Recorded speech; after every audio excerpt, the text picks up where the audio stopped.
I would like to introduce Deputy Incident Commander Rob Allen to go over current fire status. Rob? Good morning, everybody.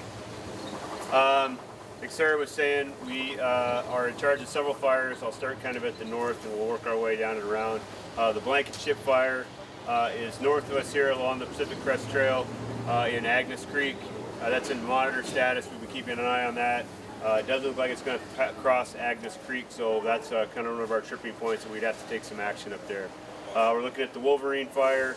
That's been looking really good for the last few days, holding up on both our north end and our southern perimeters, where we've got it tied up into two natural breaks where there's a lot of rock and less fuel. The bulk of the action that's going on in the Wolverine fire right now is in the village of Holden at the remediation site. We finished our burning there last night, and the crews are there now mopping up around that and starting to try to get that area secured enough so we can get people back in there. One of the big triggers for that, getting people back in there, is that 10-mile road from Lucerne to Holden. The only access in there is very dangerous right now. There's a lot of stuff falling down. We're hitting the hazard trees out. As they travel up and down it now, they go up one way and they turn around to come back. There's stuff on the road that they have to move out. So we're working on getting that secured enough so we can get out of there. We moved down to the First Creek fire. Had a lot of good luck out there last night. Engines were out. We have the hot shot crew that was in there yesterday, got some line and did some burnout. They're extending that today, and they're trying to move that fire to the north, coming up lake and into the slide on that slide mountain area. And then they're looking at a spot today where they think they can get up on that northern end up above First Creek and start putting in some direct line and trying to contain that fire from moving any farther north.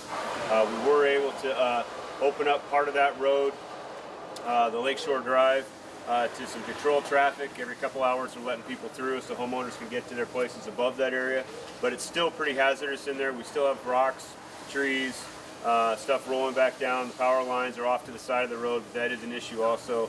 We have a lot of fire engines and stuff on the road, so we're trying to take that easy and keeping that open with some controls so that our folks are in a good spot while they're trying to work down there. Sarah mentioned that it's now the Chelan Complex.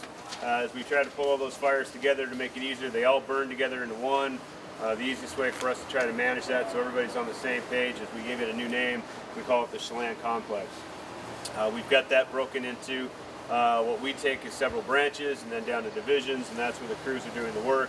But for our sake, this area here on the south end, which is kind of the break right about here where we're at here, is looking really good. We'll probably going to start calling some of that contained tonight. We've had engines in there, dozers put in some line, we did some burnout. That's looking really good. As we go kind of up the Columbia River, the stuff that's on the east side of the river, the BLMs helped take the lead over there along with Douglas County engines.